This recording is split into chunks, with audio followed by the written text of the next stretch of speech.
हे दोस्तों, आज हम स्टार्ट करने जा रहे हैं human anatomy and physiology first का नेक्स्ट टॉपिक द सेल, और जिसमें हम डिटेल में पढ़ेंगे कि what is plasma membrane and how it works and its function. तो व्हाट इज़ सेल? सेल हमारी ह्यूमन बॉडी का एक स्ट्रक्चरल और फंक्शनल यूनिट होती है जो कि इंक्लूड होती है एक मेम्ब्रेन से। Cell arise from the existing cell by the process of cell division. A cell mainly has three important parts: plasma membrane, cytoplasm and nucleus. Plasma membrane को अभी हम डिटेल में पढ़ेंगे। पहले साइटोप्लाज्म और न्यूक्लियस देख लेते हैं, like what it is. Cytoplasm क्या होता है? साइटोप्लाज्म के दो कंपोनेंट होते हैं, एक साइटोसोल एंड ऑर्गेनेल्स। साइटोसोल जो होता है वो एक फ्लूइड पोर्शन होता है जो हमारे साइटोप्लाज्म में प्रेजेंट होता है। It contains water, dissolve solutes and suspended particles. And organelles, each organ present in cytoplasm has its specific shape and function like lysosome, Golgi complex, etc. etc. What is nucleus? Nucleus is a part of a large organelle which have cell DNA. Within the nucleus, each chromosome contains thousands of genes that control most aspects of cellular structure and function. किसी भी cell का nucleus बहुत important होता है, जिसके अंदर cell का DNA होता है और वो हमारे सेलुलर स्ट्रक्चर और फंक्शन को कंट्रोल करता है। What is plasma membrane? Plasma membrane क्या होता है? एक ये फ्लेक्सिबल आउटर सरफेस होता है जो कि हर एक सेल को कवर करता है। एक प्लाज्मा मेम्ब्रेन का फंक्शन ये होता है कि वो internal environment of a cell को सेपरेट करता है एक्सटर्नल इन्वायरमेंट के सेल को। एक ये बैरियर टाइप होता है to exchange material and control, maintain appropriate environment for normal cellular activity. वो प्लाज्मा मेम्ब्रेन का डायग्राम देखते हैं, फिर आपको अच्छे से समझ में आएगा। तो हमने प्लाज्मा मेम्ब्रेन के बारे में क्या क्या पढ़ा था कि एक आउटर सरफेस होता है विच कवर्स। हमने फिर पढ़ा था वो इंटरनल इन्वायरमेंट को सेपरेट करता है एक्सटर्नल इन्वायरमेंट से।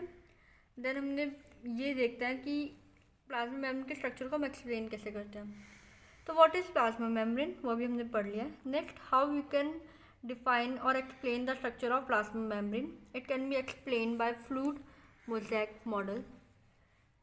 Plasma membrane is a lipid bilayer made up of three type of lipid molecule. वो एक लिपिड बाइलेयर होती है जो कि तीन टाइप के लिपिड मॉलिक्यूल से बनी होती है। पहला फॉस्फोलिपिड, कोलेस्ट्रॉल, ग्लाइकोलिपिड।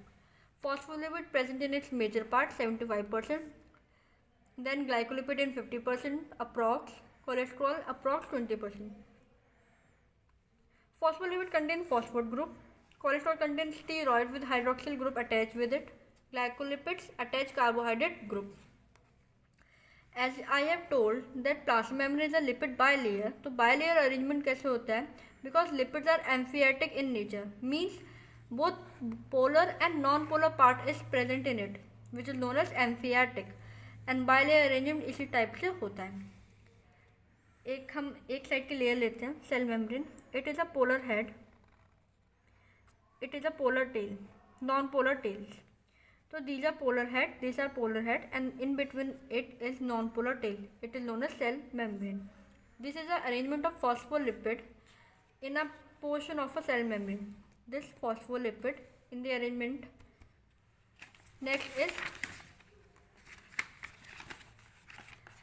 जो भी पोलर और नॉन पोलर उसका हेड और टेल होता है वो कैसे अरेंज होता है? पोलर हेड फेस करता है वाटरी फ्लूइड को on either side and cytosol of inside and ECF on outside. Next, diagram of plasma membrane. So these are the polar head, these are tails, and this is also polar head. These are glycoprotein, these are glycolipids. Lipid attached with carbohydrate and protein attached with carbohydrate. This is phospholipid bilayer. These are protein channels. These are cytosol filament. This is integral membrane protein. अभी हम पढ़ेंगे कि what type of protein present in its plasma membrane. This is peripheral membrane protein. So this is a diagram of plasma membrane. अब आता है cholesterol molecule. अभी हमने phospholipids पढ़ा था कि उसकी बाइलेयर अरेंजमेंट होती है with polar head and non polar tails. अब आता है कोलेस्ट्रॉल मॉलिक्यूल. कोलेस्ट्रॉल मॉलिक्यूल जो होता है वो वीकली एम्फियाटिक नेचर में होता है. It intersperses amongst other lipid in both the layer. It has hydroxyl group in the form of polar region and steroid ring and hydrocarbon tail are non polar. Next are the glycolipid. Glycolipid present in the layer which faces ECF. Carbohydrate group from polar head and their fatty acid tail are non-polar. अब हम पढ़ेंगे कि different types of protein present in plasma membrane. They are membrane protein which are present in plasma membrane and it is categorized in two parts, integral and peripheral. Integral and peripheral. Integral भी further divided होता है transmembrane protein में और integral monotropic protein में. Integral क्या होता है? This are permanently anchored part of the protein और द मेम्ब्रेन. ये क्लासीफाई अभी हमने करा था. ट्रांसमेम्ब्रेन प्रोटीन कौन सा होता है? जो कि entire lipid layer produce in both cytosol and ECF. ये लेयर है और एक ये लेयर है. This is bilipid layer. एक ऐसा प्रोटीन जो ईसीएफ और साइटोसोल दोनों में इंटायरली स्प्रेड हो उसे हम कहते हैं ट्रांसमेम्ब्रेन प्रोटीन. और इंटीग्रल मोनोट्रोपिक प्रोटीन जो एक ही साइड से अटैच्ड हो, like this is integral membrane protein and this is transmembrane protein. फिर पेरिफेरल प्रोटीन ये टेम्परेली अटैच्ड होते हैं. इंटीग्रल परमानेंटली अटैच्ड होते हैं. Temporarily, permanent and temporarily to the lipid bilayer on the integral protein. Glycocalyx एक note है, extra point. Glycocalyx is an extensive sugary coat that is formed by carbohydrate portion of glycolipid and glycoprotein. वो act कैसे करता है? As a molecular signature. It attracts film of fluid to the surface of many cells, help in adhering with the outer cells and protect them from being digested and enzyme in the ECM. Next हम पढ़ते हैं function of membrane protein. जो भी अभी हमने membrane protein पढ़े थे integral and peripheral, उनके फंक्शन क्या होते हैं? Majorly it has 6 function. पहला फंक्शन क्या होता है? It forms ion channel. जो कि आयन चैनल जब फॉर्म हो जाता है तो वो specific ion like sodium potassium को मूव करने देता है. It act as a transport. जो भी इंटीग्रल प्रोटीन होते हैं वो एज अ ट्रांसपोर्टर एक्ट करते हैं and it helps in changing shapes like amino acid enters body with a transporter. Next it act as a receptor. Integral protein क्या करते हैं? एक अपने स्पेसिफिक लिगेंड या रिसेप्टर को समहाउ ढूंढ लेते हैं और उसी हिसाब से फंक्शन करते हैं. Like vasopressin hormone bind two receptor in the kidney and changes the water permeability of certain plasma membrane. Next is some are enzymes that catalyze special chemical reaction at the inside और outside surface of cell. मतलब जो भी chemical reaction हो रही होती है enzyme के through या कैटलिस्ट के थ्रू, उसको कैटलाइज करती है inside and outside surface of the cell. Next is act as a linker. Integral और पेरिफेरल प्रोटीन दोनों लिंकर की तरह एक्ट करते हैं. Anchor filament inside and outside the plasma membrane एक स्ट्रक्चरल एबिलिटी भी देते हैं. Membrane glycoprotein and glycolipid serve as a self identity marker. तो एक सेल्फ आइडेंटिटी मार्कर भी होता है. It's enable a cell to recognise other cell of same kind during tissue formation और टू आइडेंटिफाई फॉरेन सब्सटेंसेस. दो type की terms आते हैं व्हेन वी लर्न और अंडरस्टैंड अबाउट प्लाज्मा मेम्ब्रेन. पहला आता है membrane fluidity and next is membrane permeability. ये डिफरेंस है एक, इसे भी जल्दी से पढ़ लेते हैं. तो मेम्ब्रेन फ्लूइडिटी क्या होता है? It is greater when they are more double bond in the fatty acid tails of the lipid.